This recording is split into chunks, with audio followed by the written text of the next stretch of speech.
Hallo. In diesem Video schauen wir uns gemeinsam an, wie wir einen Übertragung-Account anlegen, anhand des Beispiels einer Fulfillment-Anbindung, welche Einstellungen hierfür relevant sind und was man alles in dem Übertragung-Modul machen kann.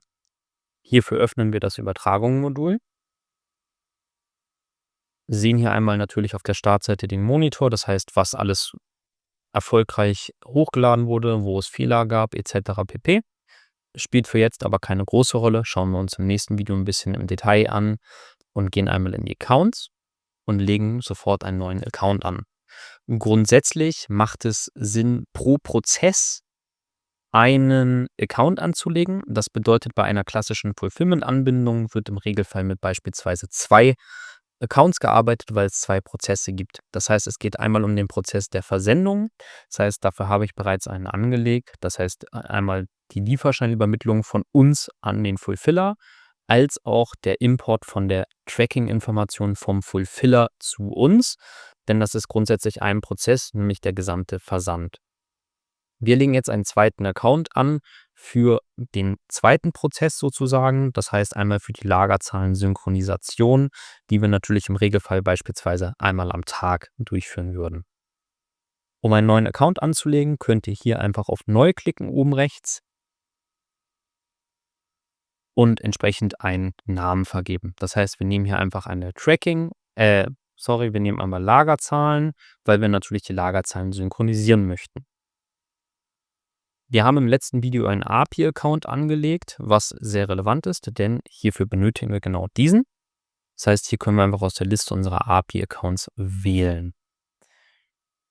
Als nächstes müssen wir das Übertragungsformat wählen. Das ist meistens eine sehr grundsätzliche Entscheidung, denn im Regelfall wird mit XML-Dateien oder CSV-Dateien gearbeitet. Hier gibt es natürlich aber diverse verschiedene Optionen, die ihr alle verwenden könnt. Im Regelfall bietet es sich an, mit XML und CSV zu arbeiten, aber auch beispielsweise Smarty hier unten kann relevant sein.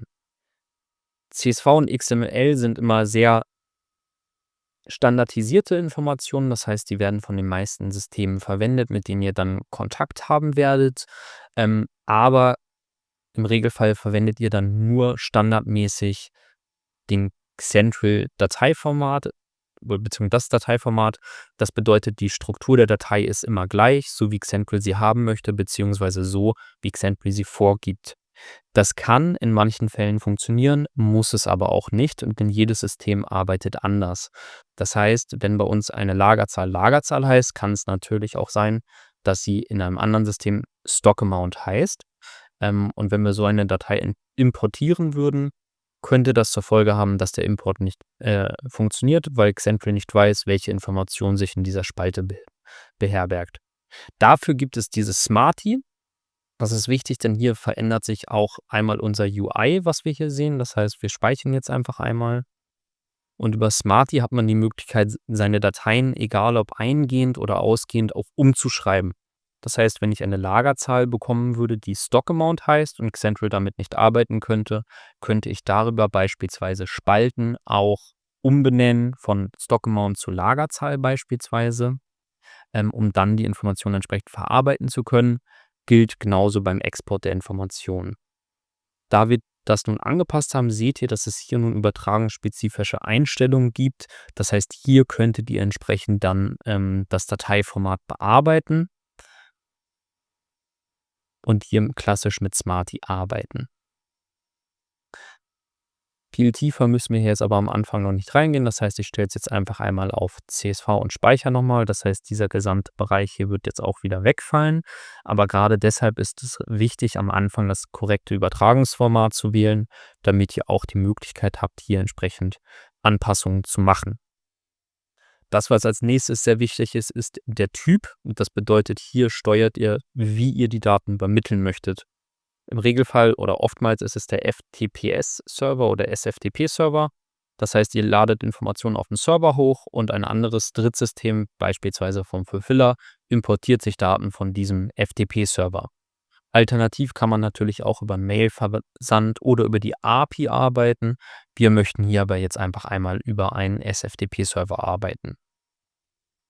Die Codierung ist standardisiert auf UTF-8 eingestellt. Das passt meistens auch Alternativ könnt ihr es natürlich hier umstellen, je nachdem, welche Codierung entsprechend auch mit dem Server verknüpft ist.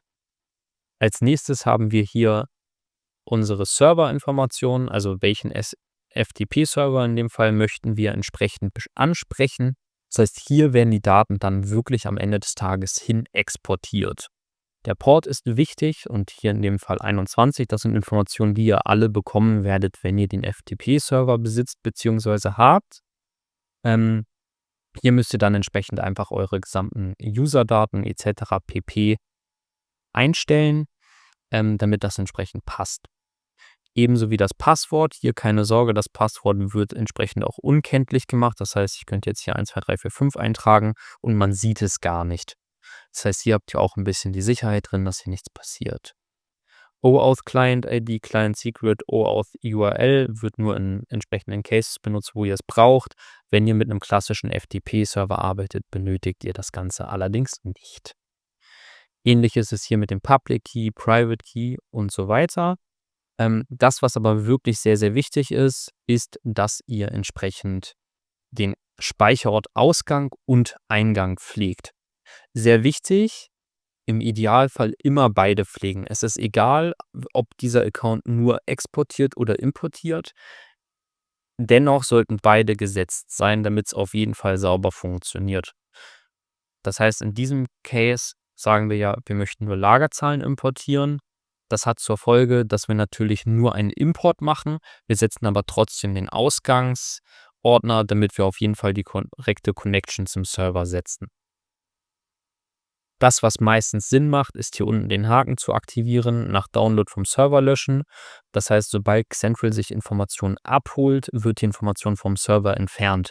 Ansonsten hättet ihr in kürzester Zeit einen sehr, sehr vollen FTP-Server, dann habt ihr Probleme mit dem Speicherplatz etc. pp. Kann man entsprechend verhindern. Grundsätzlich, was sehr wichtig ist, Xentral holt anhand des Namens nur einmal ab. Das heißt, wenn ihr einen Namen, beispielsweise Test1, als Dateinamen habt und importiert, wird nie wieder eine Datei mit dem Namen Test1 abgeholt. Das ist sehr wichtig zu wissen, gerade wenn ihr am Anfang ins Testing geht. So, nun kommen wir hier zu dem Bereich Belege versenden. Das bedeutet, den pflegen wir in diesem Fall nicht. Ich kann euch das gleich einmal in dem anderen Übertragung-Account zeigen. Hier steuern wir am Ende des Tages aber, welche Informationen wir exportieren möchten. Das heißt, ich hüpfe einfach einmal in den anderen Account, um euch das besser zeigen zu können. Das heißt, hier seht ihr, wir exportieren Lieferscheine, die freigegeben sind. Das kommt hier auch wichtig. Der Belegstatus grenzt wirklich ein. Das bedeutet, Lieferscheine, die den Status versendet haben, würden nicht verschickt werden. Im Regelfall macht es hier Sinn, auf ein Projekt zu filtern. Das heißt, ihr habt beispielsweise ein eigenes Lager und ein externes, also ein Fulfiller. Dann habt ihr 2 Projekte, einmal eure eigene Versendung und einmal die Versendung vom Fulfiller. Das heißt, hier könntet ihr sagen, jedes Mal, wenn das Projekt des Lieferscheins Fulfillment ist, wird der Lieferschein übermittelt. Das heißt, eure eigenen Lieferscheine würden gar nicht an den Fulfiller übertragen werden. Das heißt, hier habt ihr dann auch eine klare Trennung. Bei dem Belegstatus muss man ein bisschen aufpassen, sage ich mal, weil das hängt daran, wie euer Logistikprozess in den Projekteinstellungen angelegt ist. Das heißt, es gibt Logistikprozesse, also Kommissionierverfahren, die den Lieferscheinstatus freigegeben mitgeben. Es gibt allerdings auch welche, die den Status versendet anlegen bzw. benutzen.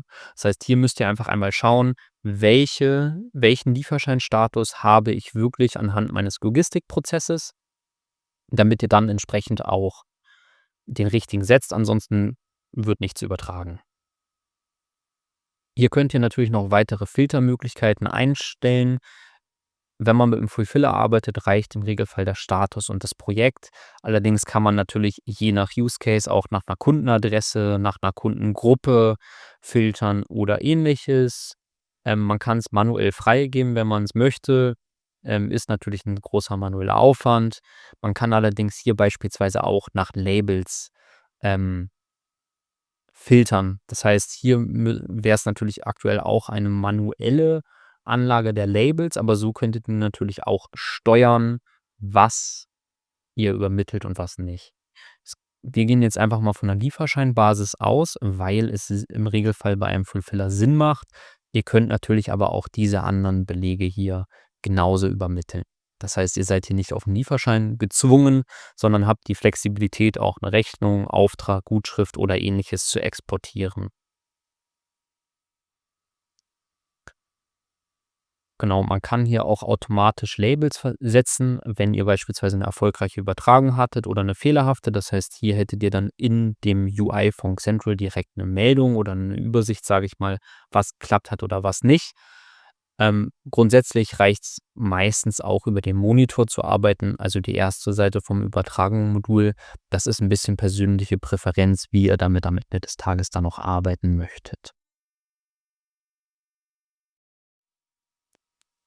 Genau, hier gibt's noch ein paar kleinere Detailinformationen. Ich würde jetzt nicht jede Checkbox mit euch durchgehen.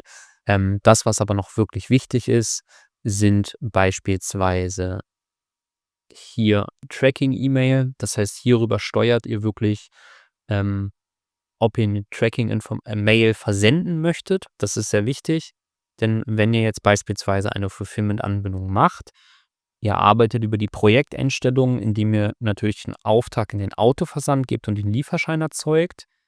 Das heißt, die Stufe 1 der Projekteinstellung wird auch verwendet, aber die Stufe 2 der Projekteinstellung ist irrelevant, wenn die Rückmeldung übers Übertragungsmodul passiert.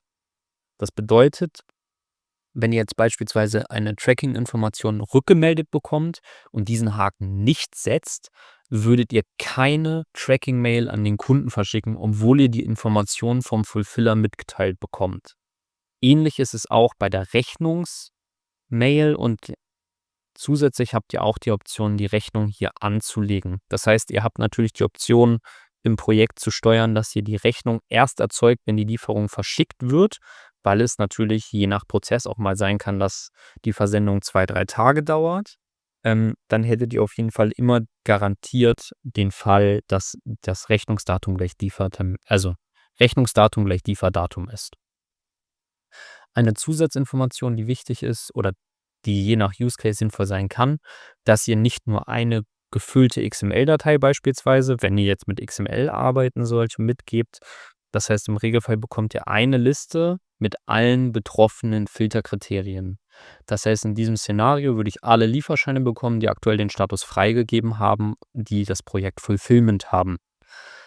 Wenn ich diesen Haken setze, würde ich entsprechend pro Beleg eine Datei bekommen und nicht alles in einer. Je nachdem, wie der Fulfiller das haben möchte oder euer Drittsystem, mit dem ihr jetzt hier arbeiten möchtet, ist das entsprechend auch möglich.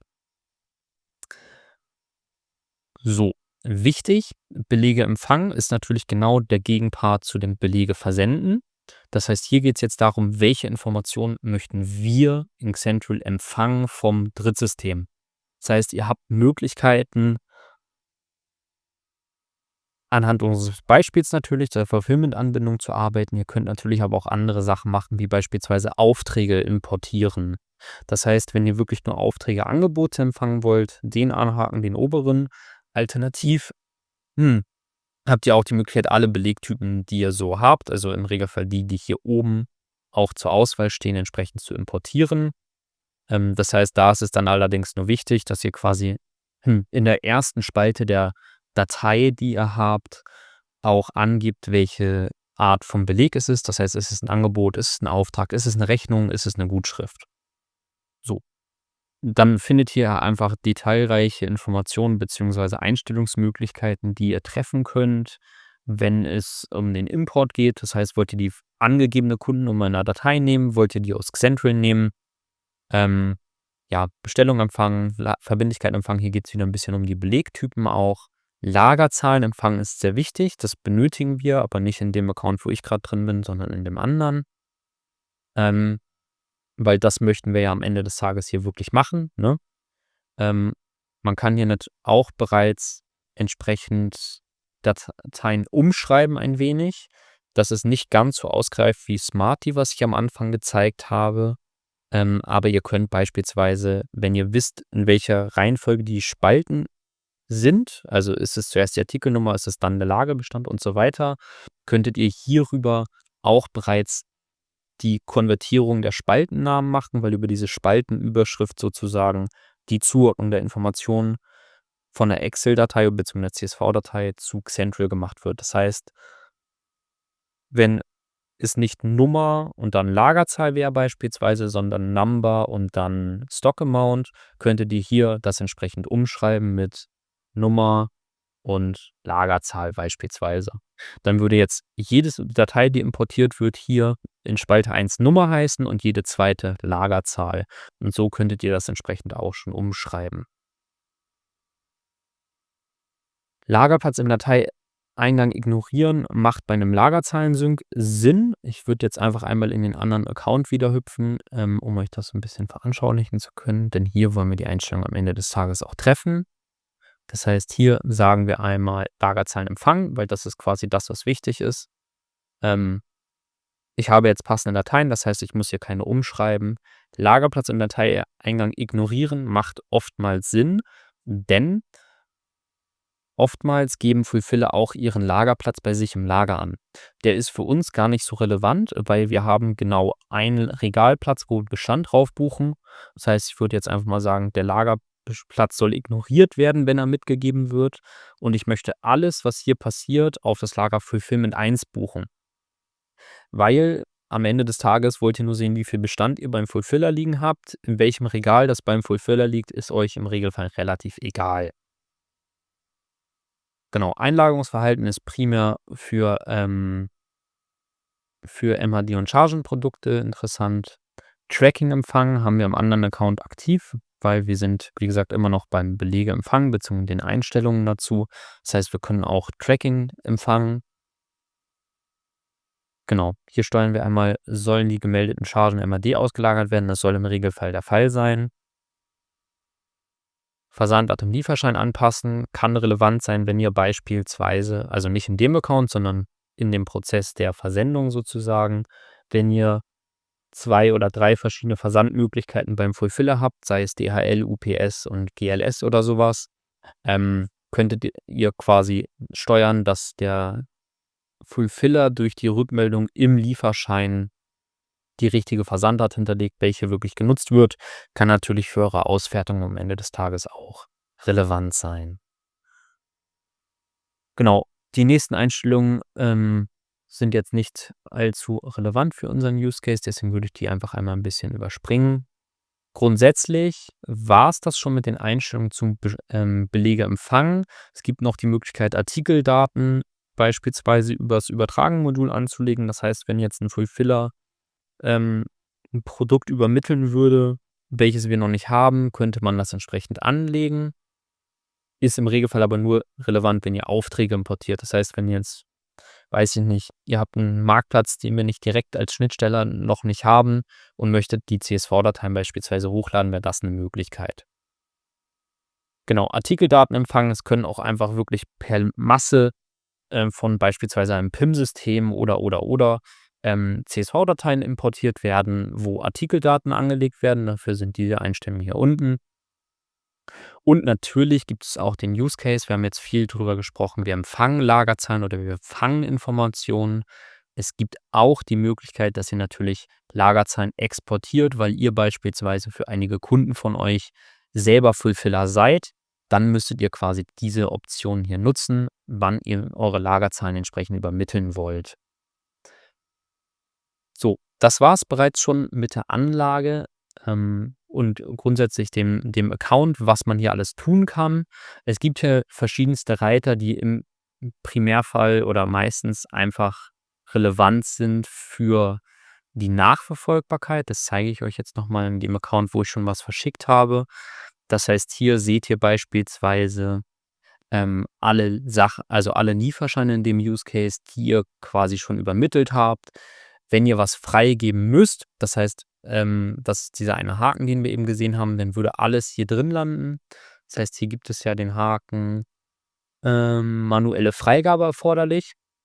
Das heißt, hier würdet ihr dann, wenn ihr den aktiviert, in dem nicht freigegebenen Ordner alles sehen, was ihr dann manuell freigeben könnt, was verschickt werden soll und was nicht. Und das war's mit der Accountanlage im Übertragungsmodul und wir sehen uns dann im nächsten Video.